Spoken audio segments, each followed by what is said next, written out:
A nossa mensagem hoje, o título dela é O Salmo Mais Triste da Bíblia. Meu querido irmão e amigo que está aqui ouvindo essa mensagem, você já passou por sofrimento? Você já enfrentou momentos difíceis? Aqueles momentos que parecem que não vão ter fim? Que você está no meio de uma situação que você diz, meu Deus, e agora? Será que você está enfrentando esses momentos agora, nesse exato momento, você está enfrentando situações que estão te causando dor, sofrimento? Como é que a gente pode então achar esperança em meio à dor, em um mundo tão quebrado e tão sem esperança, como esse mundo que vivemos?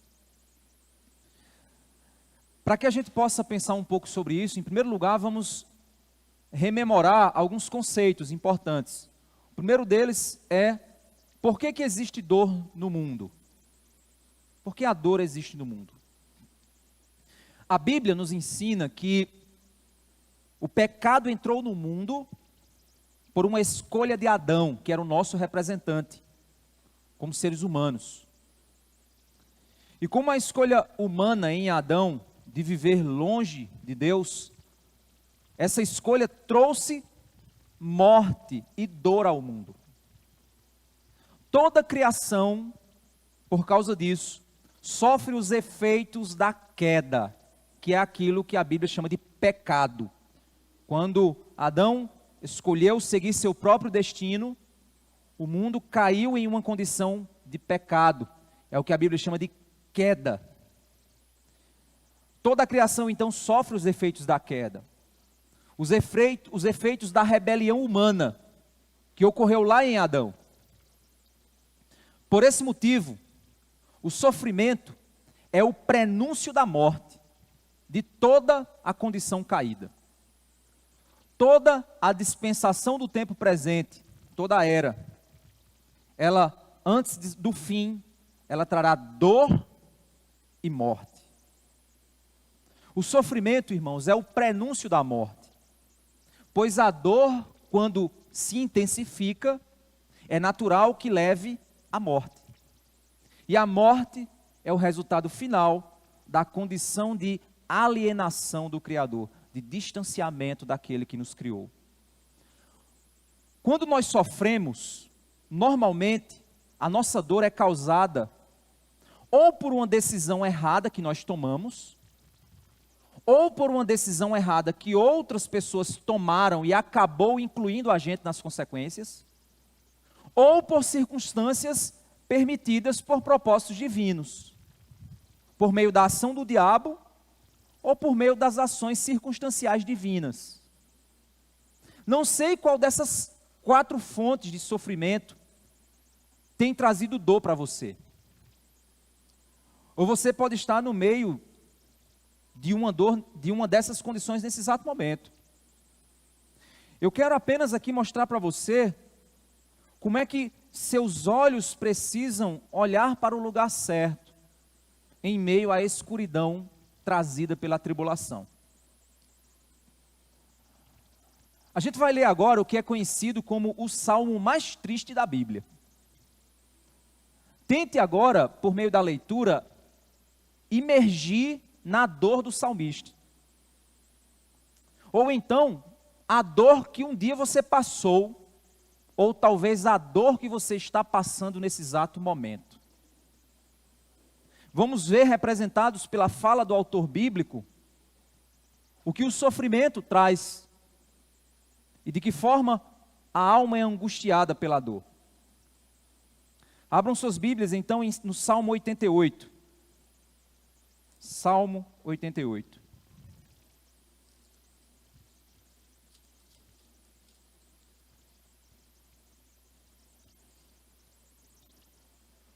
Primeiramente, esse salmo, ele, assim como a maioria dos salmos, ele começa com uma declaração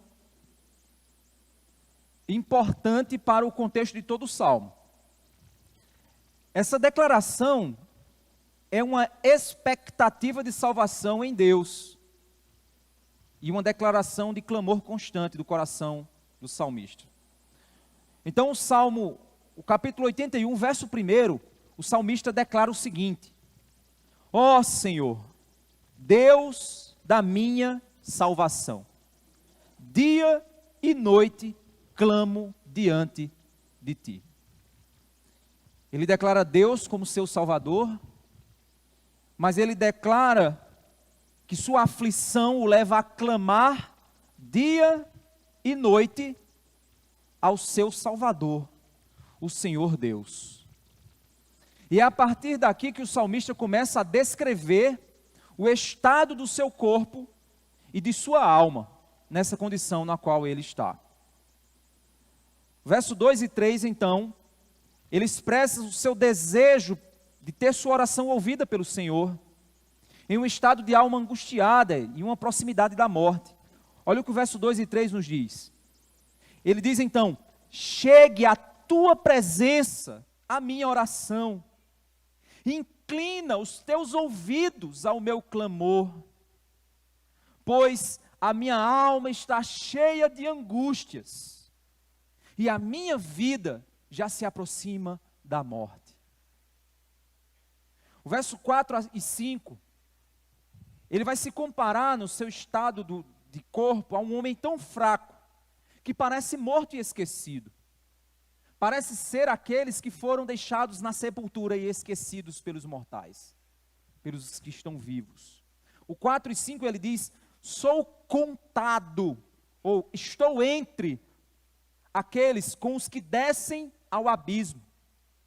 Sou como um homem sem força, atirado entre os mortos, como os feridos de morte que jazem na sepultura, dos quais já não te lembras, pois foram abandonados pelas tuas mãos. Ele se coloca como um homem fraco, ainda não morto, mas prestes a morrer, com um corpo tão fraco, que aqueles que o pegaram o viram de maneira tão fraca, que o confundiram com um morto, e o lançaram em um monte de corpos, de pessoas que já estavam mortas. E ele ali foi esquecido, mesmo vivo, mas com uma aparência completamente de um homem morto, de um homem sem esperança. É aqui então que o salmista começa a declarar a soberania de Deus sobre todas as coisas, inclusive sobre a dor. Ele se pergunta e tenta entender o que acontece com ele, e a explicação que ele chega é que sobre ele está a ira de Deus. A ira divina está sobre ele. Lembra aquele momento que tem pessoas que dizem uma frase, às vezes até de maneira ignorante, né? Eu atirei pedra na cruz, parece que eu atirei pedra na cruz. Tudo está dando errado. O salmista, no verso 6, ele declara essa soberania de Deus sobre a dor, sobre o sofrimento. O verso 6 ele diz: puseste-me. Já que ele está falando com Deus, então isso é uma declaração para Deus. Ele dizendo: puseste-me na mais profunda cova, nos lugares tenebrosos, nos abismos. O verso 7 ele diz: sobre mim pesa a tua ira. Deus está irado comigo. Tu me abates com todas as tuas ondas. As ondas o derrubam, aquelas ondas poderosas. Você já deve ter tido a experiência, talvez chegar naquelas praias onde tem ondas violentas, e você não consegue ficar em pé. E aquelas ondas se derrubam, e você tenta se levantar, e ela te derruba de novo, e você fica com medo, dizer: será que agora será que eu não vou passar dessa agora? As tuas ondas me derrubaram, a tua ira me abateu.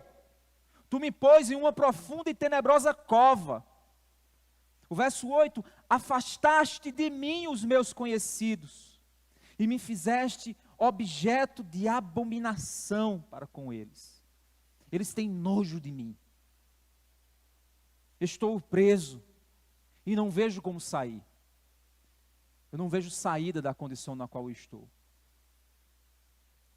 Talvez você já passou por experiências semelhantes, talvez enfermidades, Alguns afirmam que provavelmente esse salmista passou pelaquela conhecida hanseníase, que no período bíblico era chamado de lepra, onde as pessoas que desenvolviam um quadro eram isoladas da sociedade, eram tidas como imundas e sofriam muito preconceito, isolamento social e muita dor. Elas viam seu corpo padecendo e morrendo aos poucos. E alguns afirmam que talvez o salmista aqui estava enfermo dessa condição. Os seus amigos, conhecidos, olhavam para ele e tinham nojo de sua condição. Você talvez não alcançou uma enfermidade dessa, mas talvez você possa ter se envolvido com o mundo do crime, o mundo das drogas. Talvez você possa ter se envolvido em condições nas quais as pessoas te esqueceram. Talvez você se envolveu com dívidas tão terríveis que as pessoas ficaram com medo de se aproximar de você.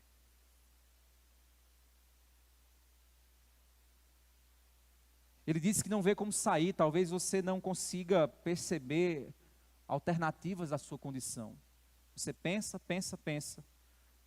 tenta encontrar alternativas e não vê. E o salmista diz: eu estou preso e não vejo como sair. Eu preciso apenas esperar o tempo para que a morte chegue. É aqui então que o salmista ele vai direcionar-se então à descrição da dor de sua aflição. Ele vai descrever a dor que a aflição tem causado. E ele vai descrever a sua oração a Deus. Do verso 9 ao 12 ele diz o seguinte: os meus olhos desfalecem de aflição. Dia após dia venho clamando a Ti, Senhor, e a Ti eu levanto as minhas mãos. Ele inicia então uma série de perguntas. Perguntas que ele faz para Deus. Como se ele fosse um advogado diante do Senhor e dizendo: Senhor, me responda essas perguntas, se faz sentido a minha dor, se faz sentido a minha aflição, se faz sentido eu estar na condição na qual eu estou, sem alternativa, sem saída. Senhor, será que faz sentido o Senhor não me salvar? Será que faz sentido eu clamar e não ser ouvido? Senhor. E é aqui então onde ele começa a perguntar, e a primeira pergunta que ele faz é: será que farás maravilhas para os mortos? Será que os defuntos estão interessados em ver milagres? Eles estão mortos. Ou será que os finados se levantarão para te louvar? Será que haverá um culto em um cemitério? A tua bondade será anunciada na sepultura, diante daquele que já partiu. Como então anunciar que bênçãos virão sobre ele? Se a vida dele já cessou, se as chances já passaram, se o fim já chegou, a tua fidelidade nos abismos, ou seja, será anunciada nos abismos? A tua fidelidade será anunciada naqueles lugares onde as pessoas estão presas, esquecidas? Verso 12, ele faz outra pergunta dizendo: acaso nas trevas se manifestam as tuas maravilhas, os teus milagres se manifestam na escuridão, Senhor? E a tua justiça vai se manifestar, pegando o paralelo da parte A do verso 12, a tua justiça vai se manifestar na terra do esquecimento. A terra do esquecimento, irmãos, é um eufemismo para o lugar dos mortos, o lugar onde você não lembra mais, você tem até uma memória do seu pai, mas você não lembra mais tanto do seu avô, e talvez você não sabe nem o nome do seu bisavô. E talvez você nunca parou para pensar que você tinha um tataravô. É a terra do esquecimento. Você é lembrado 1, 2, 3 gerações na sequência. Se você for famoso, você se torna o nome de uma rua. Mas ninguém sabe mais quem você é. Não há importância para a sua existência. E o salmista está dizendo: Senhor, a tua justiça, o fato de que o Senhor é justo, vai se manifestar naquele lugar onde as pessoas foram esquecidas, quando o tempo passou.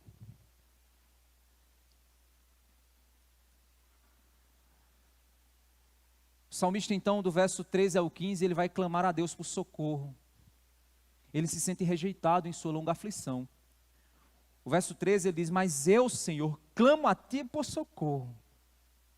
Ele continua afirmando: Senhor, eu clamo, eu oro, Senhor, eu peço, Senhor, eu não cesso de pedir, Senhor, eu me ajoelho, eu faço jejum, eu te busco, Senhor, mas eu não escuto a tua voz.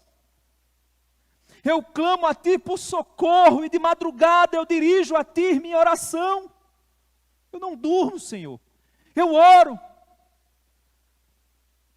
E o verso 14 ele diz: porque rejeitas, Senhor, a minha alma e ocultas de mim o teu rosto. É aquela hora em que você ora, clama, em meio à dor, pede, e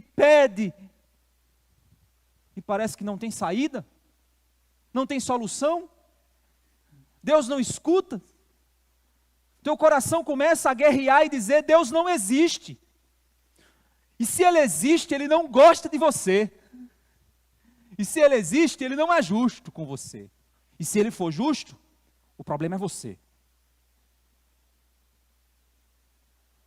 É nessa condição, então, que no verso 15 ele diz: eu ando aflito e prestes a morrer, desde moço.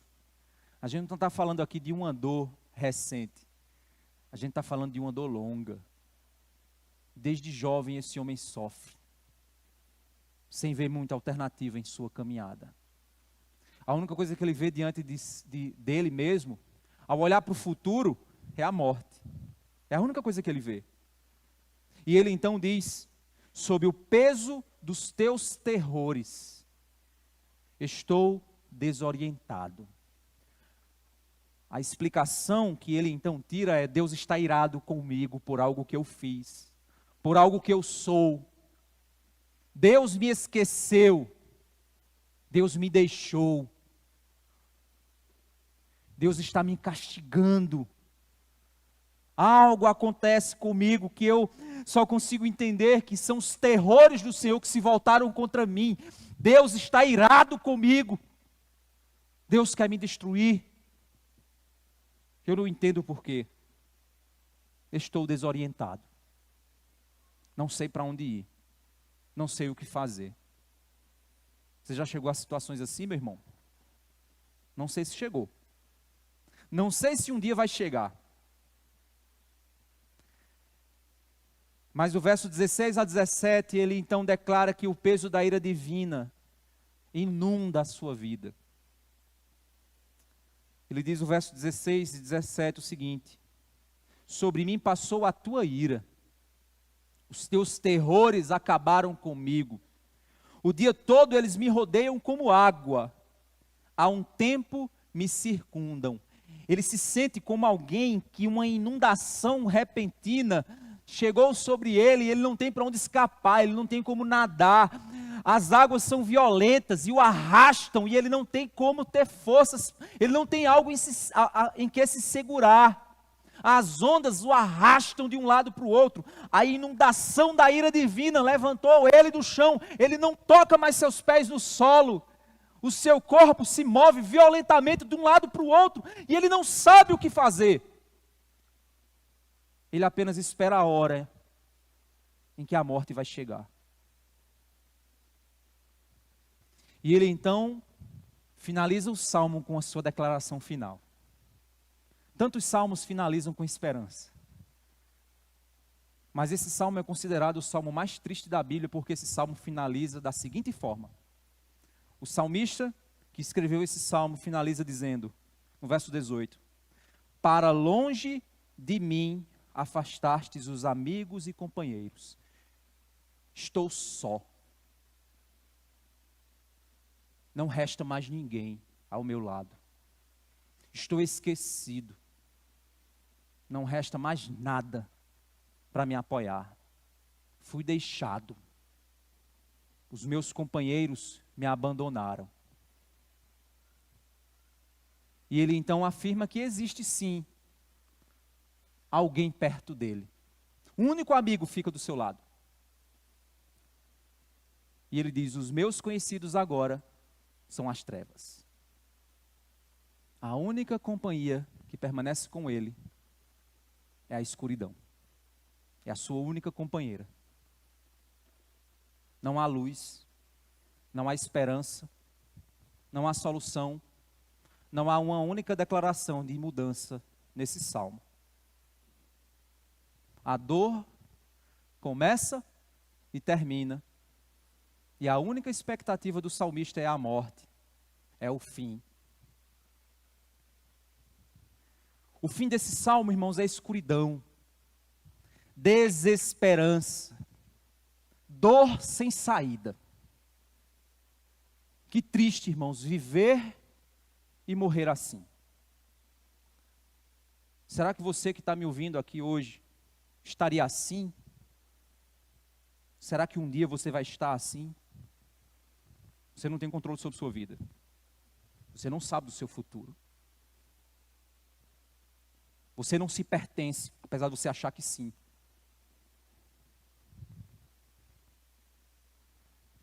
Será que a sua dor vai terminar em tamanha escuridão?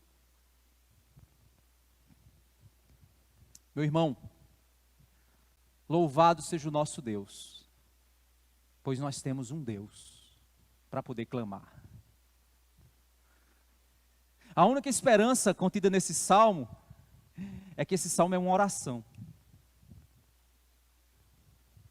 Louvado seja Deus, porque temos para quem orar.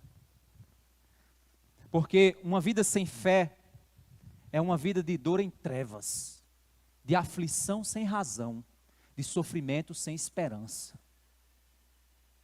Um ateu que despreza a existência de Deus, quando adoece de doença mortal, se percebe apenas como uma criatura que espera a morte chegar.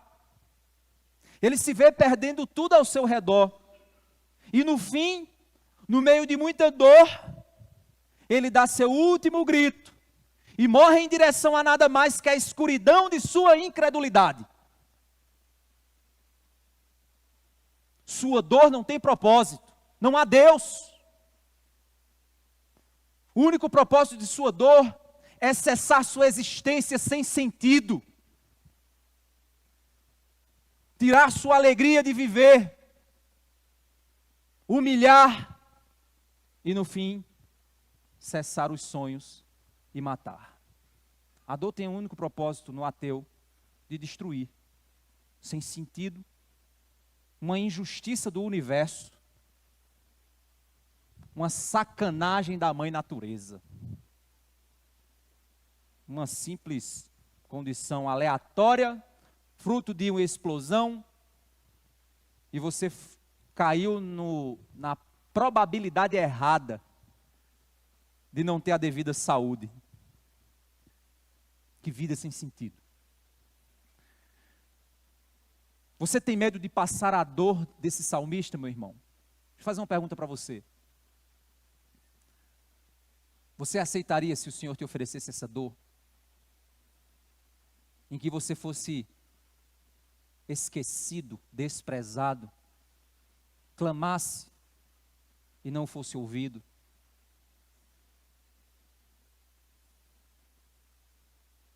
Você aceitaria? Você teria medo de achar que foi esquecido por aquele que pode te ajudar?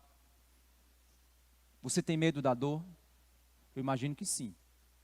Se você for humano, você tem. Sabe qual foi a maior dor de Jó, meus irmãos? Não foi perder tudo. E sua família também. Não, não. A maior dor de Jó foi o silêncio de Deus. Pois em sua aflição ele queria entender onde ele errou, o que ele fez. E não havia respostas. Nós sabemos da história de Jó que ele tentou racionalizar a dor. É a primeira coisa que a gente faz, é tentar entender. Tentar fazer uma matemática para dizer assim, eu acho que, já sei o que foi. Não, agora tem explicação. Aqui o salmista, ele tenta encontrar uma razão. Jó tentou achar uma razão, tentou racionalizar e compreender a dor. compreender o universo de ação e reação. Afinal de contas, Deus fez um universo que é um videogame. Se eu apertar os botões certos, eu vou ter os resultados certos. Então, se você está passando prosperidade aqui, quem aqui está com um bom trabalho, boa saúde, bom emprego, bom salário, é porque você apertou os botões certos. Não. Não. Você não é maior do que aqueles que sofrem. Você não é maior do que aqueles que agora estão passando por lutas financeiras, por enfermidades em sua vida. Você não é maior. E se você pensa isso, você é o mais miserável de todos os homens. Porque você acha que sua prosperidade é bênção de Deus. Mas pode ser que sua prosperidade é maldição do Senhor para arrastar você para o pó, onde não há salvação, senão o teu dinheiro. Assim como aquele homem rico, que vivia regaladamente, e ao morrer foi para o inferno, enquanto Lázaro, que sofria, foi para o seio de Abraão. E você talvez acha que a sua prosperidade material vai te ajudar, mas não vai. Porque Jesus disse que a gente não vai levar nada do que a gente tem aqui. O teu dinheiro, ele vai ficar fora do caixão. E mesmo que você bote ele dentro do seu caixão, mas ele não vai te salvar, porque você não vai levar ele para lugar nenhum. Ele vai apodrecer junto com o teu corpo, junto com a tua carne, ele vai virar pó. Não vai ter serventia nenhuma. E daqui a 10, 20 anos, a inflação vai devorar aquilo tudo que você tem. Não tem sentido. Jó, ele tentava entender qual é a matemática. Então quer dizer que quem está bem é porque fez o bem, quem está mal é porque fez o mal. Não, então deixa eu tentar entender. Jó ficou tentando entender, e aí ele chegou a uma conclusão muito louca. Uma das conclusões que ele chegou foi a seguinte: meu problema foi ter nascido. O meu erro foi nascer. Se minha mãe tivesse me abortado enquanto eu era criança, enquanto eu era um bebê. É aqui que Deus fornece uma resposta grandiosa e assustadora. Jó passa capítulos e capítulos, Jó passa 37 capítulos clamando por uma resposta. E no capítulo 38, vamos lá para Jó, 38. Deus, ele dá uma resposta impressionante. Jó 38.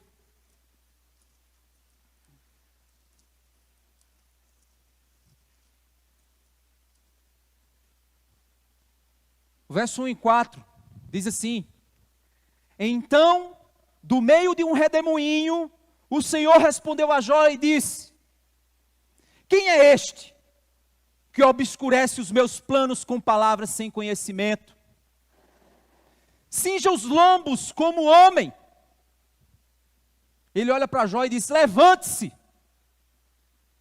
bata o pó da tua roupa, se arrume que eu vou te responder, Jó. Pois eu lhe farei perguntas, e você me responderá. Tá ok, Jó? Se você me responder essas perguntas, eu te explico os meus propósitos. Se você responder essas perguntas, Jó, eu vou te ensinar como os meus planos funcionam, Jó. Eu vou descrever numa prancheta os meus caminhos para você, Jó. Eu vou te fazer perguntas, se você me responder, Jó, eu vou dizer para você, tintim por tintim, como é que eu penso, Jó. Você quer respostas, Jó? Eu vou te responder. Olha o verso 4. Onde você estava quando eu lancei os fundamentos da terra? Responda, se você tem entendimento. Olha o verso 31 agora. Pula lá para o verso 31. Depois lê essa resposta de Deus, ela é impressionante. Vamos pular para o verso 31. Será que você pode atar as correntes do sete estrelo? É o nome de uma constelação. Ou soltar as cordas do Órion? Será que você pode cortar de modo que as estrelas se distanciem da sua força gravitacional, Jó? Porque eu atei elas com uma corda gravitacional, que elas estão posicionadas e permanecem eternamente posicionadas, segundo o tempo que eu determinar. Você consegue ir lá com uma tesoura e cortar, Jó? Você consegue? Vai lá e corte o que eu fiz.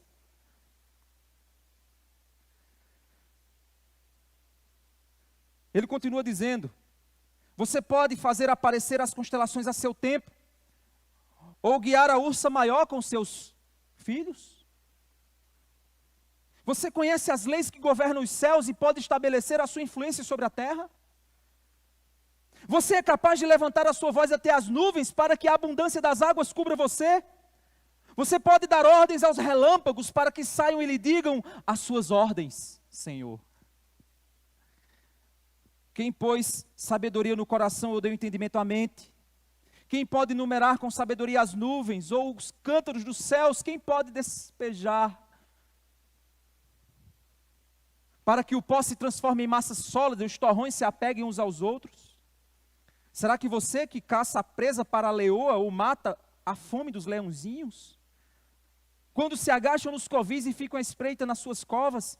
Quem prepara o alimento para o corvo quando os seus filhotes clamam a Deus e andam vagueando por não terem o que comer? E aí Deus continua uma sequência de perguntas impressionantes sobre a sua grandeza, sobre a sua sabedoria, sobre a infinitude do nosso Criador. E é óbvio que Jó não consegue responder nenhuma dessas perguntas. A ciência jamais vai responder essas perguntas. A ciência pode até entender como é que os processos do Criador criou algumas coisas, como é que elas funcionam, mas a ciência jamais vai poder controlar a natureza, porque senão não haveria mais tufões, não haveria mais terremotos, o homem já teria controlado as forças da natureza. Mas Deus, que fez todas essas coisas, é Ele quem domina, é Ele quem controla. E Ele pergunta, Jó, se você me responder, Jó, eu te explico os meus planos. Eu te explico o meu raciocínio. E lá no capítulo 42, irmãos, do verso 1 ao 6, Jó responde a Deus. Olha o que é que Jó diz.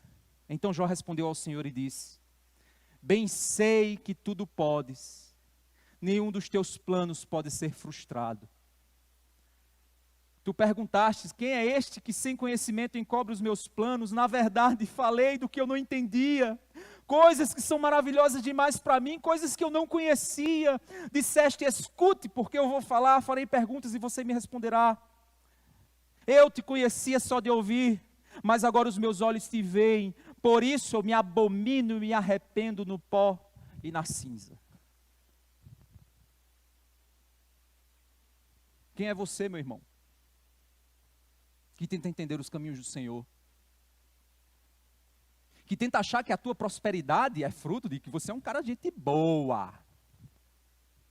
Ou então, talvez, a luta que você está passando é fruto de uma... não, é porque eu preciso ser uma pessoa melhor. É óbvio que Deus, Ele disciplina os seus filhos. Sim, você sabe que tem momentos em que Deus vai pegar a havaiana divina e vai te dar uma chinelada. Pode ter certeza. Se você é filho, Deus vai te repreender. Mas quando Deus está fazendo isso, você sabe que é. Você lembra, você diz, foi aquilo ali que eu fiz. É a minha falta de amor por Deus. É a frieza espiritual. Eu priorizo outras coisas no lugar das coisas de Deus. E por isso Deus está pesando sua mão sobre mim. Agora eu estou percebendo. Você sabe, Deus não vai deixar como mistério. Mas aquilo em que Deus faz silêncio, meu irmão, adore. Adore. Só resta adorar. Só resta se abominar no pó e na cinza e dizer, Senhor, o Senhor pode não me responder, Senhor. Mas só o fato de ter um Deus para orar é minha esperança. Pode ser que o Senhor não me dê o pão da mesa, mas as migalhas que caem da mesa dos filhos, se essas migalhas forem somente elas, que seja, Senhor, como sou feliz pelas migalhas que o Senhor me dá.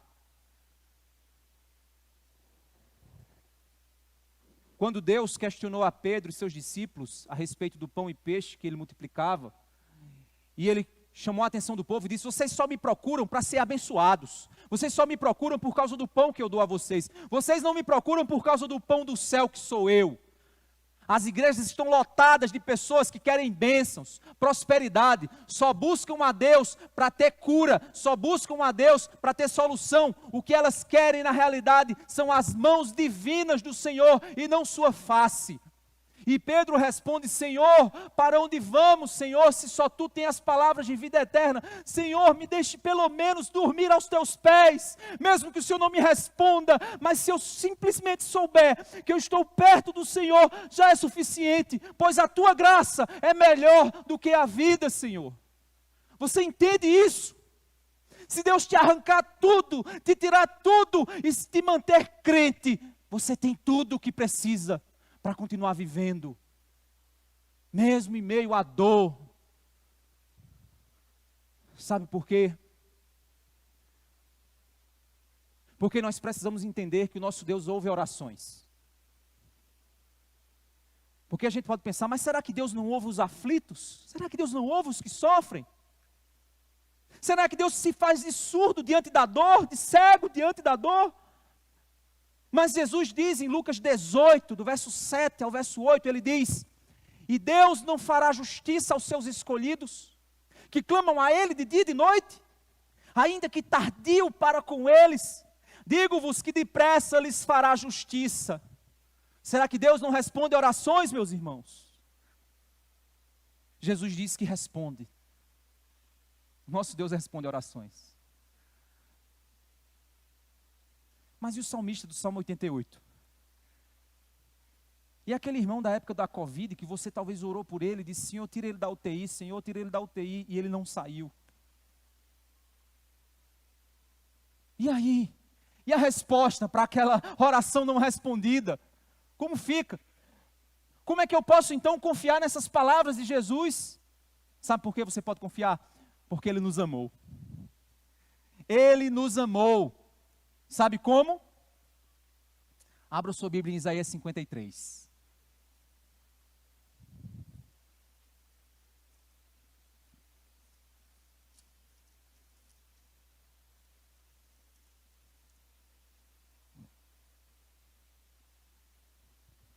Isaías 53, verso 1 diz assim: quem creu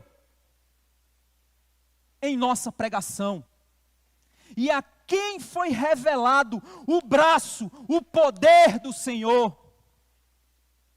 porque foi subindo como renovo diante dele, como raiz de uma terra seca. Ele não tinha aparência nem formosura. Nós olhávamos para ele, mas não havia nele beleza nenhuma que nos agradasse. Ele era desprezado e o mais rejeitado entre os homens, homem de dores e que sabe o que é sofrer. E como um homem de quem os homens escondem o rosto, era desprezado e dele não fizemos caso. Certamente, Ele tomou sobre si as nossas enfermidades, as nossas dores levou sobre si, e nós o considerávamos como aflito, ferido de Deus e oprimido. Mas Ele foi traspassado por causa das nossas transgressões, esmagado por causa das nossas iniquidades. O castigo que me traz a paz estava sobre Ele, e pelas suas feridas nós fomos sarados. Todos nós andávamos desgarrados como ovelhas, cada um se desviava pelo seu próprio caminho, mas o Senhor fez cair sobre Ele a maldade de todos nós. Ele foi oprimido e humilhado, mas Ele não abriu sua boca, como cordeiro foi levado ao matadouro, e como ovelha muda diante dos seus tosqueadores, Ele não abriu a boca. Pela opressão e pelo juízo Ele foi levado, e de sua linhagem quem se preocupou com ela? Porque Ele foi cortado da terra dos viventes, foi ferido por causa da transgressão do meu povo. Designaram-lhe a sepultura com os ímpios, mas com o rico esteve na sua morte, e embora não tivesse feito injustiça, nenhum engano foi encontrado em sua boca. Todavia, ao Senhor agradou esmagá-lo, fazendo-o sofrer.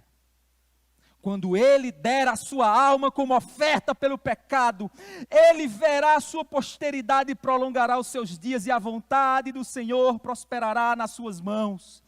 Ele verá o fruto do trabalho de sua alma e ficará satisfeito. Nós somos o fruto do trabalho dessa alma. Nós cantamos aqui, nos reunimos, nós batizamos irmãos que são frutos do trabalho da alma, do servo sofredor que padeceu em silêncio o pecado de cada um de nós. Ele levou sobre si a minha dor, a minha alma angustiada, Ele levou sobre Ele levou sobre Ele a minha maldade. Não resta mais condenação sobre você, não resta mais condenação sobre mim, não resta mais ira sobre nós. Porque Ele viu o trabalho de sua alma e ficou satisfeito. O meu servo justo, com o seu conhecimento, justificará a muitos, porque a iniquidade deles levará sobre si. Por isso eu lhe darei a sua parte com os grandes, e com os poderosos ele repartirá o despojo, pois derramou a sua alma na morte, foi contado com os transgressores, contudo levou sobre si o pecado de muitos, e pelos transgressores, pelos pecadores, por pessoas miseráveis como nós, pelos transgressores ele intercedeu. Pai, perdoa-lhes, eles não sabem o que fazem. Você não sabe o que faz quando você troca o culto por bobagem. Você não sabe o que você faz quando você deixa de servir a Deus e você serve ao pecado. Você não sabe o que você faz quando você dá ouvidos à maldade que Cristo já levou na cruz. Você não é escravo da maldade, você não é escravo da sua perversidade. Os seus desejos pecaminosos não te definem. Quem te define é o sangue do Cordeiro. Se esse sangue foi derramado sobre você, sua identidade é de alguém que recebeu esse sangue. Um novo sangue corre nas tuas veias, um sangue santo, um sangue puro. Nova vida você tem. Você não é mais escravo, não resta mais condenação, não há mais inferno, não há mais nenhuma dúvida. O céu é o nosso destino. O maior sofrimento que nós enfrentaremos é nessa vida, pois depois dela haverá céu, céu e céu. Você tem esperança, meu irmão?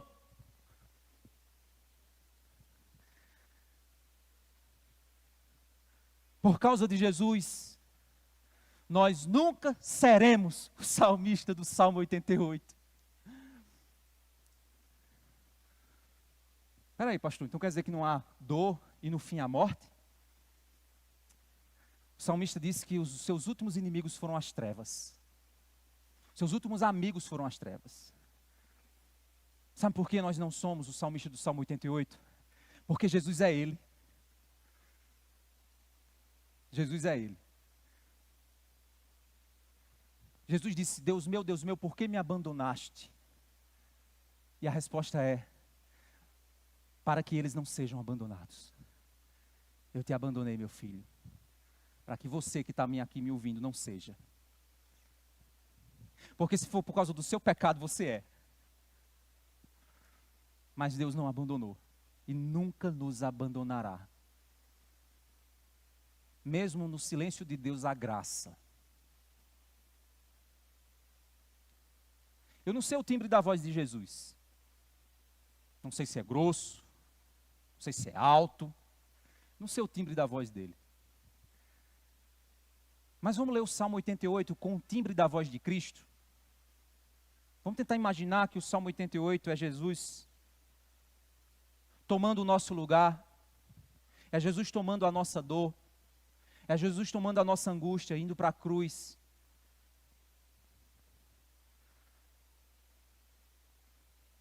Salmo 88, verso 1, ó Senhor, Deus da minha salvação, dia e noite clamo diante de Ti. Chegue à Tua presença, a minha oração, e inclina os Teus ouvidos ao meu clamor, pois a minha alma está cheia de angústia, e a minha vida já se aproxima da morte. Lembra de Getsêmani?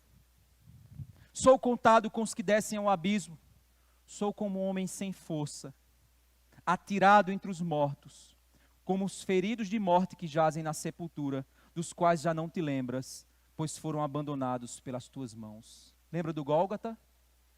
Puseste-me na mais profunda cova, nos lugares tenebrosos, nos abismos. Lembra do túmulo? Sobre mim pesa a tua ira. Tu me abates com todas as tuas ondas. Afastaste de mim os meus conhecidos e me fizeste abominação para com eles. Estou preso e não vejo como sair.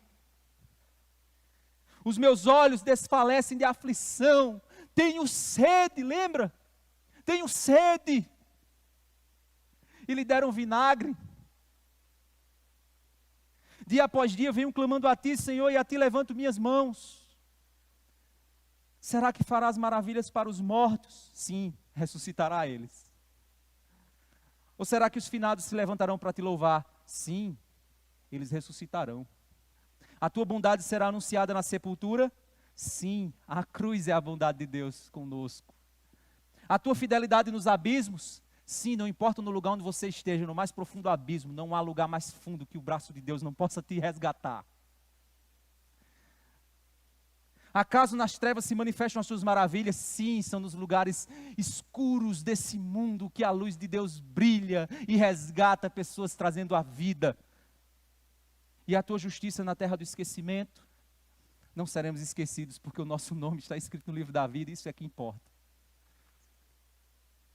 Mas eu, Senhor, clamo a Ti por socorro. De madrugada dirijo a Ti minha oração. Porque rejeitas, Senhor, a minha alma e ocultas de mim o Teu rosto. Deus meu, por que me abandonaste? Ando aflito e prestes a morrer desde moço, sobre o peso dos Teus terrores estou desorientado. Sobre mim passou a Tua ira, os Teus terrores acabaram comigo. O dia todo eles me rodeiam como água, a um tempo me circundam. Para longe de mim afastaste os amigos e companheiros, os meus conhecidos agora são as trevas. E de um grito, tetelestai, está consumado. De um grito ele expirou. De um grito ele morreu. Ele lançou seu último grito de vitória, dizendo: está pago. O meu povo é meu. O meu povo é meu, Pai. O meu povo é meu. Para sempre somos dele. Você não será perdido, meu irmão. Que esperança maravilhosa. Por que trocar essa esperança linda e maravilhosa por lentilhas, por pratos sujos que esse mundo oferece? Por que trocar uma esperança tão poderosa, que tantos homens e mulheres morrem em países perseguidos por sua fé? Eles derramam seu sangue, são torturados e mortos, mas você troca isso por lixo desse mundo, por emoções baratas, por sensações destrutivas e escravizantes, que te afastam da vida e te matam no final.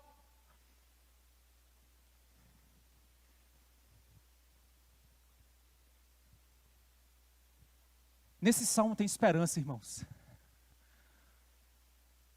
Lê o verso 1. Ó Senhor, Deus da minha salvação. Ó Senhor, Deus da minha salvação. Ele te salvou, meu irmão. Se Ele te salvou, você está salvo. Se você não tem essa certeza, abomine-se no pó e na cinza, corra para a cruz, se joga aos pés de Cristo, diga: Senhor, me salva. Eu quero ter essa esperança, Senhor. Ter um Deus para clamar, ter um Pai para chamar, ter uma vida eterna para descansar das labutas e dores desse mundo. Essa é a grande esperança. O verdadeiro salmista do Salmo 88 conquistou para nós uma esperança inabalável. O amigo dele foram as trevas, mas a vitória dele foi a ressurreição. E ele subiu das trevas na qual estava, ele subiu poderoso com uma carruagem de fogo ao céu, levando os nossos nomes, para dizer: eu comprei. Satanás foi destruído, não resta mais nada, ele não tem poder nenhum sobre mim, sobre você, porque o sangue do Cordeiro o destruiu.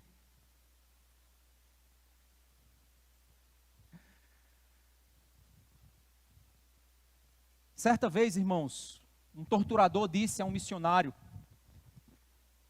quando se preparava para o matar, ele disse assim: se você não negar Jesus, eu te matarei com minha espada. Minha espada tem o poder de tirar sua vida, tirar tudo que você tem. Foi aí que o missionário, de maneira calma, abriu um sorriso e disse: A única coisa que a tua espada é capaz de me fazer ao me matar é me empurrar aos braços do meu Salvador. Você tem essa esperança? Jesus disse: nenhum poder, Herodes, você tem sobre mim. Você não tem poder sobre mim. Você tem essa esperança? Mas e a dor? E o sofrimento desse mundo que nós estamos? Como lidar com isso, meu irmão? Porque a dor vai vir. Talvez você pare numa UTI e de lá você não saia. Talvez você carregue uma dor e uma luta constante para sobreviver nesse mundo e talvez a coisa não se resolva. Mas como lidar com isso? Entenda que a maior dor que você vai experimentar é nesse mundo, porque depois não há. Enquanto você estiver nele, há uma esperança, há uma força, há uma graça, há um sangue, há uma batalha, há uma missão.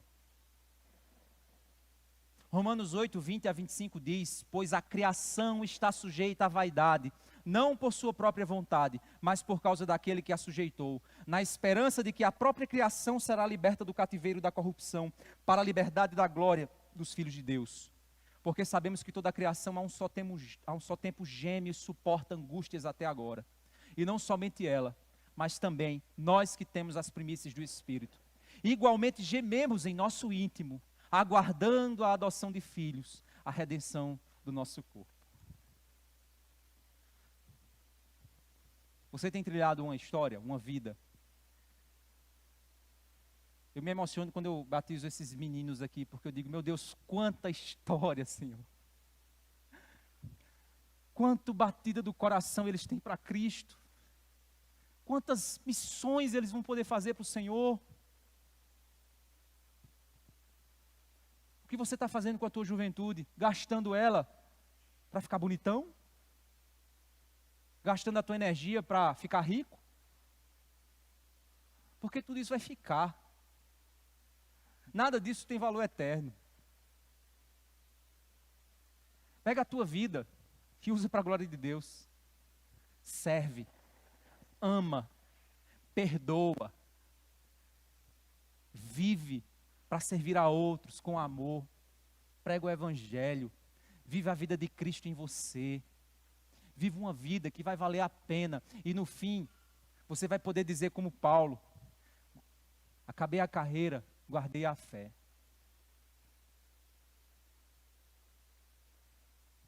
Mas imagina se você passa dor e sofrimento, e no meio da dor, a tua atitude é: Pai, perdoa-lhes, eles não sabem o que fazem. Na hora que o teu inimigo tiver sede, você dá de beber. Na hora que o teu inimigo tiver fome, você dá de comer. Aqueles que te amaldiçoam, você ora por eles. Aqueles que te prejudicam, você serve com amor. Aqueles que te fazem o mal, você perdoa. Que história você, no meio da dor e sofrimento que você passa nessa vida, que história você está escrevendo? A história de alguém gracioso, a história de alguém que foi alcançado pelo Cordeiro, alguém que impactou por uma vida de Cristo nele. Que história você está escrevendo? O que teus filhos vão falar sobre você e sobre a sua fé? O que teus colegas de profissão vão falar sobre o Jesus que você diz crer? O que te salvou? O que as outras gerações vão falar a respeito do amor que você tem por aquele que derramou sangue por você? Sabe por quê? Porque o Senhor derramou sangue. Ele sofreu até a morte, para que a morte não seja o teu fim.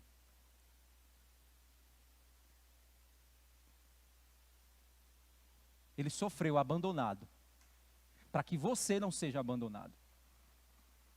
Mas Ele te chama a abandonar o teu pecado e o teu mal. Tome a sua cruz e siga Cristo. Porque aquele que morrer, viverá. E aquele que vive, deve viver por aquele que o amou e o resgatou. Se você está aqui, meu querido, e você não tem convicção de sua salvação, se você está aqui escravizado pelos seus pecados, preso como redes, como se essas redes não pudessem, como o salmista aqui do Salmo 88 disse, eu estou preso e não posso sair, eu não consigo sair, eu estou em trevas, não há alternativa. Se você, meu irmão, receber a vida de Cristo em você, Jesus pegará para si a rede que te arrasta. Ele se amarrará com as cordas que você está preso. Ele levará sobre a cruz a ira que você e o seu pecado merece levar. E Ele vai te libertar, te dar salvação, te dar nova vida. E a partir daí você tem que viver uma vida para o Senhor. E essa vida que você vai viver para o Senhor, ela não é uma atitude que você vai buscar agora para ser salvo. Ela é uma atitude que vai mudar porque você é salvo. Ninguém faz obras para ser salvo.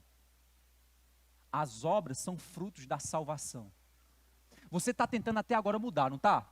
Está tentando até agora se libertar, não está? Está tentando encontrar um caminho, não está? E não está achando, sabe por quê? Porque Jesus é a porta. Você só vai encontrar do outro lado da porta. Você só vai encontrar direção do outro lado da porta. Então é necessário você entrar pela porta. Jesus disse, eu sou a porta e aquele que entrar por mim entrará e achará pastagens. As minhas ovelhas ouvem a minha voz e me seguem. Então, meu irmão, entenda uma coisa, eu não sou Cristo, mas eu estou falando de Cristo. E pelo poder de Cristo, eu estou te chamando, onde você está. Jesus te chama, vinde a mim, vocês que estão cansados e sobrecarregados, e eu vos aliviarei. Venha você, que está aprisionado por um pecado que você não consegue largar, venha aqui agora, para que a gente ore por você, para que você seja liberto daquilo que te aprisiona, para que você tenha vida, verdadeira vida, nova vida, vida santa. Tem alguém aqui que quer dizer, Senhor Jesus, eu quero essa vida, eu quero viver a vida de Cristo em mim,